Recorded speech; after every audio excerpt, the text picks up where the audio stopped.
মাশাআল্লাহ করি, তোর চেহারা কিন্তু বেশ সুন্দর, একেবারে ফার্স্ট ক্লাস। তাই?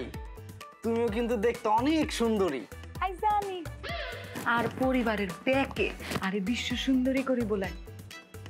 বোলায়? বোলায় মানে কি? ওহো, তুই তো আবার নোয়াখালীর ভাষা বুঝো না কেন? বলাই মানে ডাকে ডাকে, বুঝছো না? ও আচ্ছা, তোমাদের নোয়াখালী ভাষা কেমন যেন অদ্ভুত। আনগর নোয়াখালীর ভাষা অদ্ভুত মানে? তাইলে তুই আরে বিয়া করতে আইছো কি আল্লাই? আহা, তুমি রাগ কেন করছো? আমি তো এমনিতেই বলেছি। আচ্ছা ঠিক আছে, এখন আসল কথা কও। তোর চেহারা দেখি তো আর হারা জীবন চলতো না। তোর ব্যাংক ব্যালেন্সে কি আছে, কোন ব্যাংকে কত টিয়া আছে, মাসে ইনকাম কত, আর কোন খাতে কত টিয়া খরচ করো, বেগুনারি হিসাব দাও।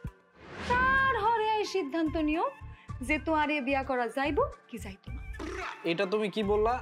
এখন কেন তোমাকে বলতে যাব? আরে আমাদের না 2 দিন পরে এমনিতেই বিয়ে হচ্ছে, তখন তো তুমি এমনিতেই জানতে পারবা, তাই না? ওমা, তো অন কইলে সমস্যা কাকু নাই। বিয়ার হরে যদি আই হুনি যে তোর চাল চুলা কিচ্ছু নাই, তখন আর কি হইব? দেখো মুন্নি, আমি যে জবটা করি ওইখান থেকে যে বেতনটা পাই, আশা করছি তোমার আমার বিয়ের পরে এটা নিয়ে কোনো টেনশন করতে হবে না। আমাদের সংসার এমনিতেই ভালো চলবে, বুঝতে পেরেছো? তুই কিন্তু কি আঁকো, খালি সংসার চললে হইতো নি? হ্যাঁ, বিয়ার পরে ভোলা মায়াগর কথা চিন্তা করুন লাগতো না?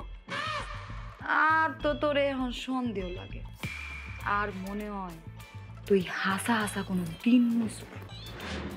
হোয়াট? এই মেয়ে, আমি দিন মজুর মানে? কি বলছো তুমি? এতক্ষণ যাবত এখানে আমি বসে বসে তোমার খ্যাত মার্কা কথা শুনেই যাচ্ছি। একদম চুপ, আর একটাও কথা বলবা না তুমি। ওমা, তুই কিন্তু কি আঁকো? এই মেয়ে, একদম চুপ। এতক্ষণ তুমি আমার সাথে বক বক করে যাচ্ছ না, এই কথা আমি শুনেছি। এখন আমি বলবো, তুমি শুনবা। শোনো, তোমার বাসায় গিয়ে তুমি তোমার মা বাবাকে গিয়ে বলবা যাতে তোমার মানুষের সাথে বিয়ে না দেয়, তোমাকে যেন টাকার সাথে বিয়ে দেয়। ফালতু মেয়ে কোথাকারের। রে শতানের বাচ্চা, তুই যদি চলে যাস তো বিল দিব কে? তুই খেয়েছিস না, বিলটা তুই দে। একদম ভালো করছে। যদি আর একটা থাপ্পড় দিত তাহলে আরো ভালো হতো।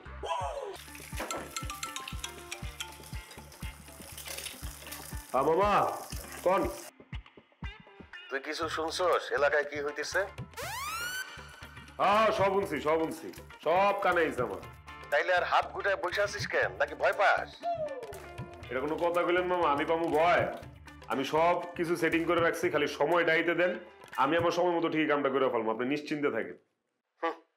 কবে তোর সময় হবে আল্লাহ জানে, তবে মনে রাখিস খুব দ্রুতই এর একটা বিহিত করতেই হবে। মামা আপনি নিশ্চিন্তে থাকেন, ভাগ্যের উপর ভরসা রাখেন, ঠিক আছে? যা করার আমি করতেছি।